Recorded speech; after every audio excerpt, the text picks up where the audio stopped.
Hi everyone, please remember to like, subscribe, and turn on notifications. Now we are back with Apex, and I did finish that last psychology test today. I got the psychology credit. Now we're doing music studies, music appreciation 1, semester 1. Let's get into it. Humans have been making music for a very long time. How do we know this? After all these primitive, ancient cultures didn't write their music down. Stay tuned to find out. The history of music spans the history of humanity. Studies of ritual and primitive societies provide plenty of evidence that music making is a basic instinct. Despite this, we have very little knowledge of what music actually sounded like in the centuries before it began to be written down and recorded.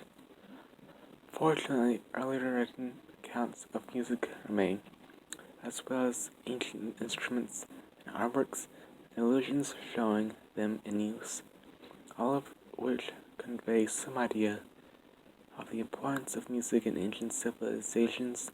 In this unit, you'll also continue your study of music theory. Music theory is a subject with a lot of elements to learn, like learning a new language. You will learn how to write melodies and organize their compositions around major and minor keys.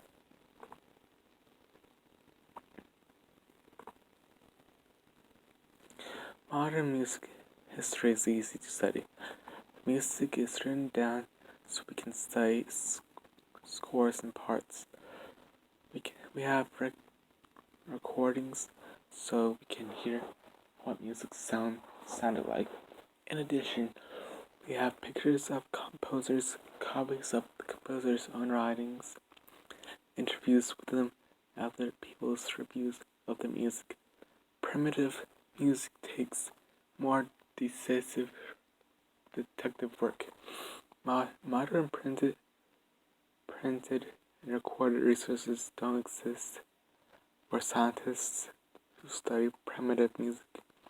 In this lesson, you'll learn what information it takes to reconstruct the musical life of primitive culture, details about the music making of 3 ancient cultures, and how to classify instruments from all over the world.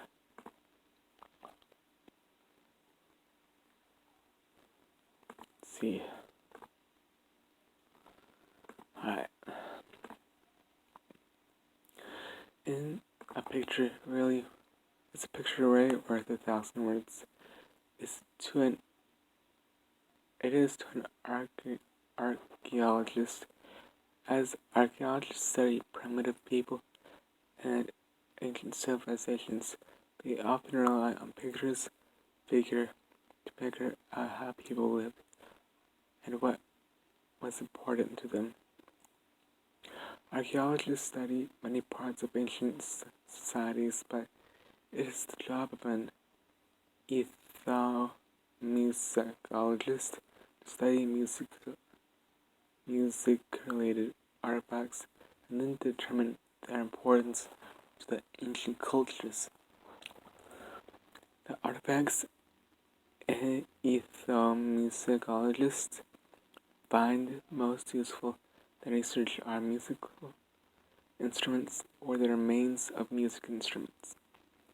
Ethnomusicologists also rely on scenes of music making in cave paintings and sculptures and the details of settings where music might have been performed to show them what the instruments may have looked like. In rare instances, they find and study specimens of early musical notation.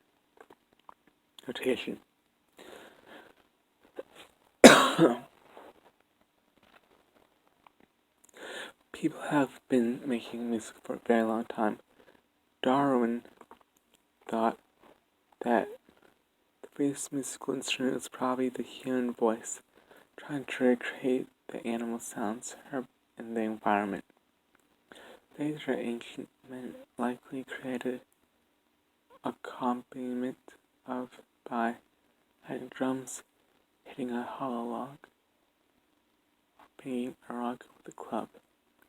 From there, people began to create their own musical instruments.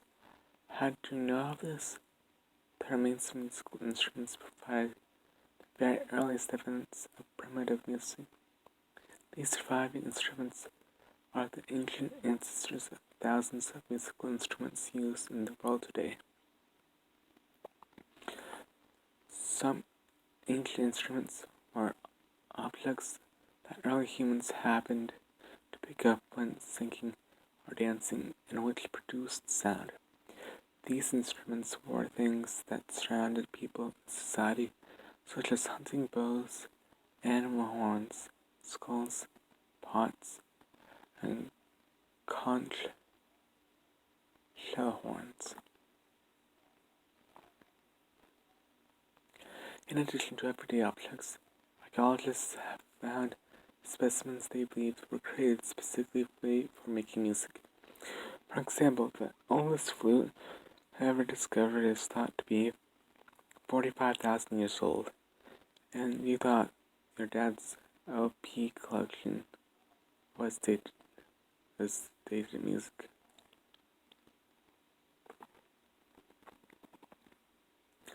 This flute was made of a hollow bare murmur and has 4 holes.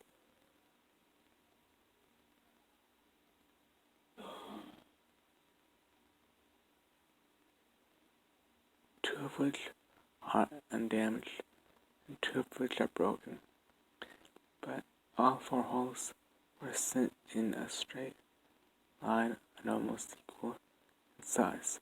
Though the flute is unplayable now, scientists have determined that air could once have blown through it to produce musical sounds.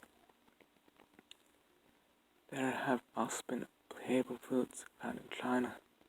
They were made from the bones of a crane and have been between 5 and 7 finger holes.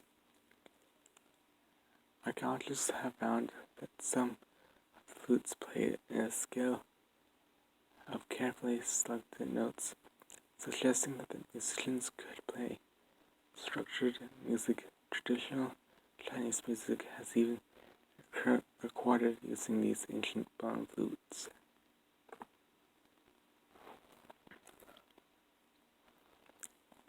The instruments provide an outstanding resource for musicologists.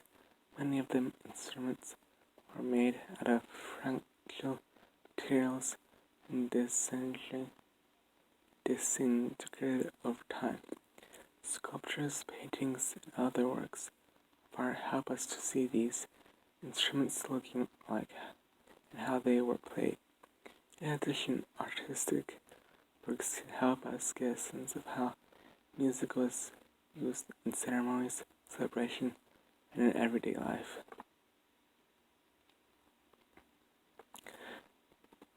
Music-making activities of ancient man started thousands of years before the invention of writing.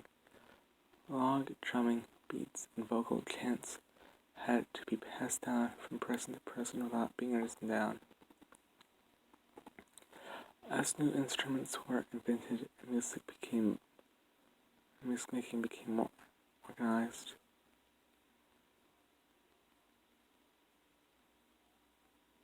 songs were passed from teacher to student. Songs and rhythms that were forgotten by one person were forever lost.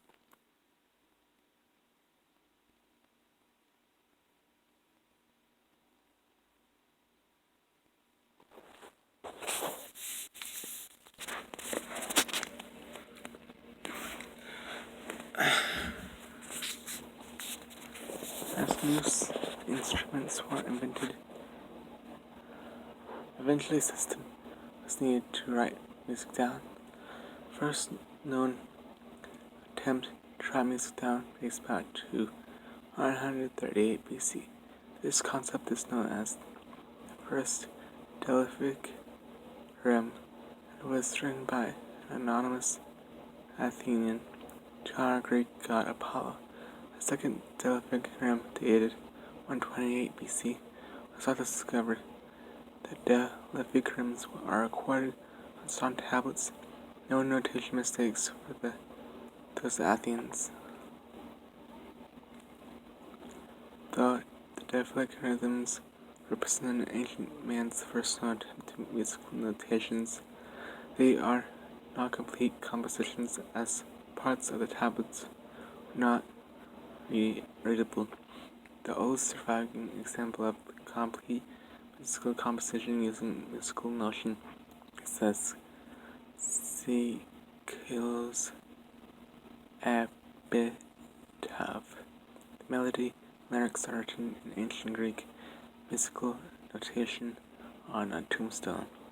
The tombstone also says the song was written by someone named Sikelos, for his wife probably is buried there.